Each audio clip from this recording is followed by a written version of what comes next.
for contractors' retention money. As previously reported, the statement of assets and liabilities reflects account payables balance of Kenya shillings 81,154,193, which includes retentions from contractors balance of Kenya shillings 77,541,652, as disclosed in Note 12 to the financial statements. However, the Tharaka Nithi County Deposit Bank account had a balance of Kenya shillings 806,975, resulting to an unexplained and unreconciled variance of Kenya shillings 76,734,652.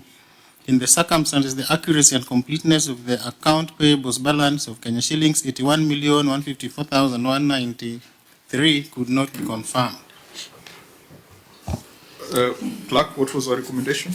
Chair, the committee had recommended the management to comply with the law by instituting measures to ensure that they are unaccounted for retention money, Kenya shillings, 76,734,652 is transferred to the deposit account as required by the law. In addition, management should always transfer money deducted from contract to deposit accounts. I'm surprised because this is a query where the EACC was supposed to come in rather than the first one. But Governor, what is your response? Please proceed. Chair, would you want me to read the response or give Yes, the response? yes, I want you to read your response. The county has proposed budgetary allocation in the next financial year to provide funds to honor account payables and as when they fall due upon successful completion of projects and expiry of retention period. The funds shall be transferred back to the deposit accounts as recommended by the committee. Thank you, Chair. When you say they shall be transferred back to deposit account, where from? Chair, what happened is back in 2017, by the end of the financial year, due to, I think, a gap in the knowledge of the chief officer and the CC who were there at that time, at the end of the financial year, they swept everything back to the CRF, including retention money, including the money that was supposed to be in SPA accounts. So everything went back. And since that time, the money that was taken to TRF for the contractors never found its way back to the detention account. And that is what the one we are saying now. We have addressed that issue by having that vote allocated in the budget that we are doing at the moment to be available for the contractors by the end of the financial year, by the beginning of the financial year. That is the position, Chair. Auditor, is this a 2017 problem or it's an ongoing problem? Honorable, the issue of 2017, I cannot verify. But when you look at the whatever was due to contractors for the financial year under scrutiny, was that money reflected in the deposit account? No. Governor, remember you took oath, so you need to be very careful what you submit. Yeah, Chair, as far as I'm concerned, there has been the gap since that time. Because what happens, every year we have contractors who are paid and they have retention, which goes to their retention account. Even the ones who are supposed to have been paid in 2017 were paid, definitely. It's not just because their money was not available because it was up back. If they were paid, which account was it charged on? Same account. You see, when you get your retention deducted, it is not labeled and put in a different account. It is one pool. So in the queue, if you're a contractor who has done work and paid this year, and there's another one who was not paid last year, it does not mean that we pay you first because we have just deducted. We'll pay the one who has been queuing first. So I'm just trying to tell you, Chair, the gap was created by that sweeping back to the CRF of funds that are not supposed to be swept back.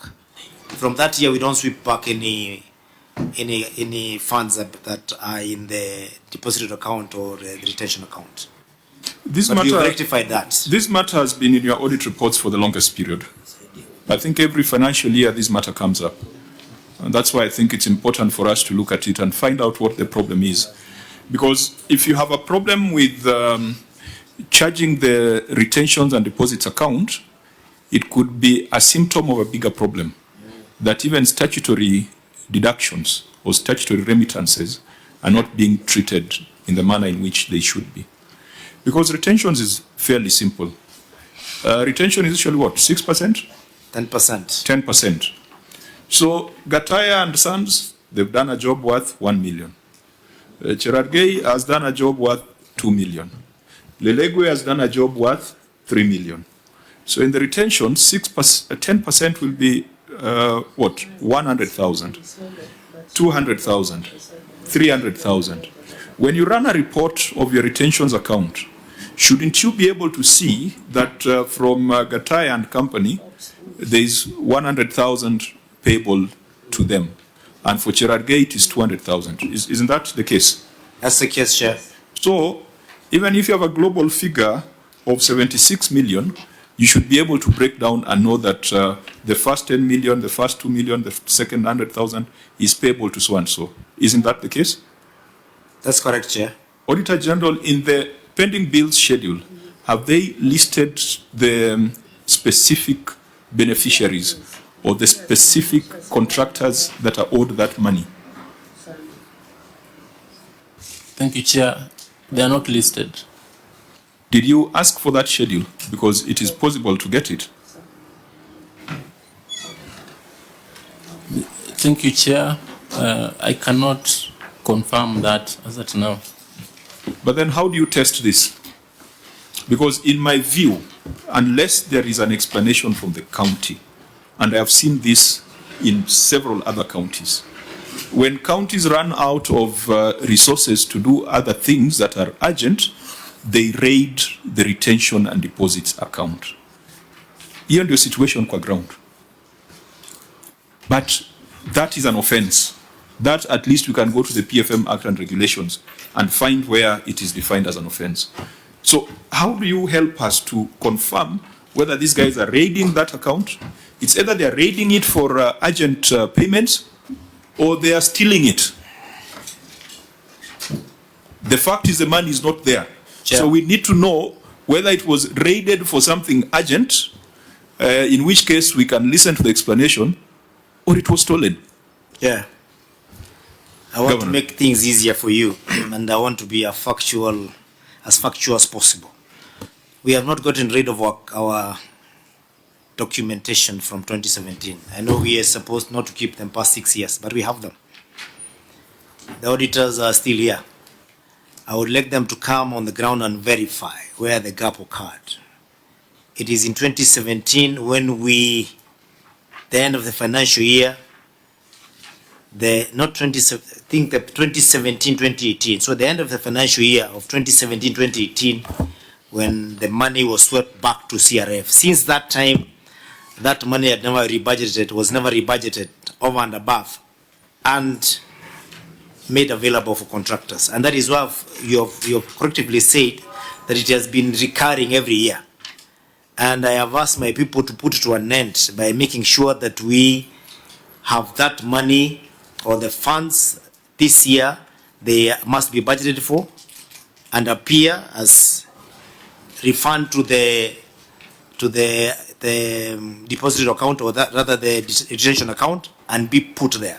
Because that account is a special purpose account. If you don't move money from CRF to that account, it will not have any money.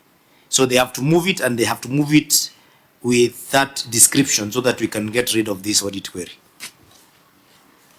Auditor, you are the ones to help us, because these questions, you should have asked them so that you can advise us. The governor says it's a 2017 problem. I am suspecting they are raiding the account, and there could be others suspecting that people are stealing from the account. It is you now to help us to understand what's going on. Thank you, Chair. I can confirm that we have a list of those people who are being owed retention monies, and the list runs up to, it's current, it runs up to 2023, 2024, the year we are auditing. So It's a long, long list. Of course, retention is paid after a duration, isn't it? Yeah. Yes, Chair. What duration? Is a period of 6 months after completion of the works. So the 2023, 2024 could rightfully be there because maybe the time has not lapsed. So basically what we are asking for is a more comprehensive analysis of that retention and deposits account. It cannot be recurring for the last 3-4 years, because that would mean if we can't get the answers, then we'll need to ask EACC now to do the work. I think I've asked this question 3 or 4 times when the county executive has appeared before me. We must bring this matter to a close, and we must also make one big example that will deter the other entities that are fond of raiding the retentions account. It is a common practice that when Exchequer has delayed and you don't want to take a bank loan, and then you are seeing some money in retentions, which will be paid after 6 months, there's a temptation to raid it. You see, sometimes one could explain that we had these extremely urgent KRA payments, and Exchequer delayed because Senate delayed to make decisions. So we charged an amount on retentions, but we refunded it when we got Exchequer. Governor, I've seen those scenarios, and perhaps your CEC and your accounts people understand those scenarios. Those are understandable. But if you hit that account without refunding, then that's borderline theft of public resources. So Kazi goes back to the OAG for a more comprehensive report, after which we'll allow the EACC to follow up if there are issues that need to be dealt with. Senator Chiradi. Governor, through the chair, I have a problem with part of your responses, that the fund shall be transferred back to deposit account as recommended by the committee. I thought it's the law. As this committee, maybe what do you mean, Governor, when you say in your response, this is page 1, for the